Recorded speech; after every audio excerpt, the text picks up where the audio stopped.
Micro গাড়ি servicing একটি blog video. আমি আছি আপনাদের সাথে আবারও সাবিনা আপা, লিঙ্গ ছাড়া সিংহ। আজকে আমরা যাব হচ্ছে সুইজারল্যান্ড আমাদের মাইক্রো গাড়িটি সার্ভিসিং করতে।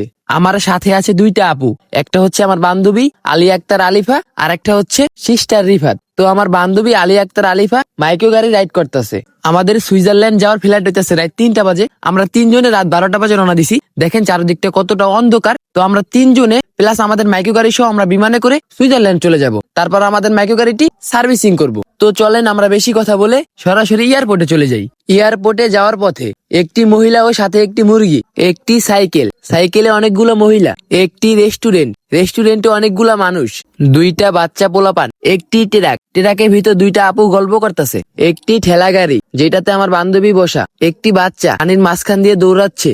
হঠাৎ এয়ারপোর্টে যাওয়ার পথে আমাদের মাইক্রো গাড়িটি বন্ধ হয়ে যায়। মাইক্রো গাড়ির ভিতর যে পানি থাকে পানিটা শেষ হয়ে যায়। দেখেন আমার বান্ধবী আলিয়া আক্তার আলিফা কতটা চেষ্টা করতেছে, আর এদিকে সিস্টার রিফা দাঁড়ায় রয়েছে। হঠাৎ রাস্তার মাঝখানে গাড়িটি বন্ধ হয়ে যাওয়াতে আমার শরীরে কাঁপুনি উঠে যায়, কারণ আমরা তিনটা মহিলা মানুষ রাস্তার উপর, আমরা কিভাবে কি করব বুঝে উঠতেছি না। এরপর মাথায় একটা প্ল্যান আসলো, আমাদের ধাক্কা দেওয়া উচিত। তারপর আমরা গাড়িটা ধাক্কা দিতেছি, ধাক্কা দিয়ে মাইক্রো গাড়িটি বন্ধ করে চলে গেল আর গন্তব্যস্থানে মাইক্রো গাড়িতে পানি ভরতে। আর এদিকে আমি আর সিস্টার রিফাত দুজনে বসে বসে হাঁটতাছি। সিস্টার রিফাত কিন্তু কিউট আছে, যদি কেউ ওর সাথে প্রেম করতে চান তাহলে ভুলেও আমাকে বলবেন না। আর কেউ যদি আমার সাথে প্রেম করতে চান, মানে সাবিনা আপার সাথে প্রেম করতে চান, তাহলে অবশ্যই আমাকে ইমুতে নক দিবেন।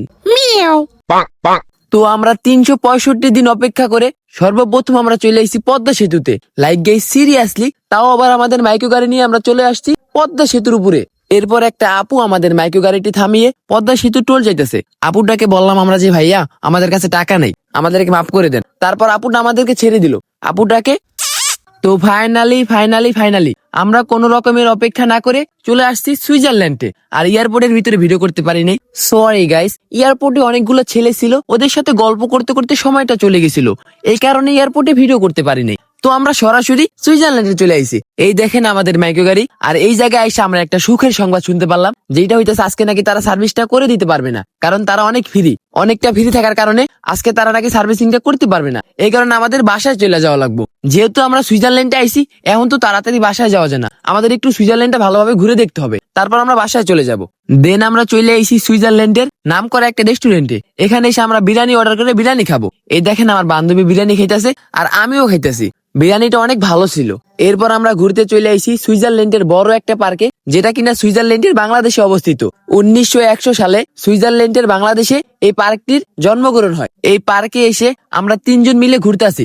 দেখেন পার্কটা কত সুন্দর, চারদিকে শুধু মানুষ আর মানুষ। পার্কে ঘুরতে ঘুরতে আমাদের তিনজনের পেট ভরে যায়। এরপর আমরা কিছু খাওয়ার জন্য নদীর মাঝখানে যাই। এই দেখেন নদীর মাঝখান থেকে আমরা মাছ ও ভাত অর্ডার করলাম। এখন আমার মাছ আর ভাত খাবো, আর আজকে আর কোনো দিকে যাবো না, এখন সরাসরি বাসায় চলে যাব। তো গাইস ভিডিওটা কেমন হয়েছে অবশ্যই জানাবা, আর যদি ভালো হয়ে থাকে তাহলে অবশ্যই পেজটা ফলো করে দিবা। আর যদি সাবিনা আপার কথা মনে পড়ে তাহলে আমাকে অবশ্যই ইমুতে নক করবা।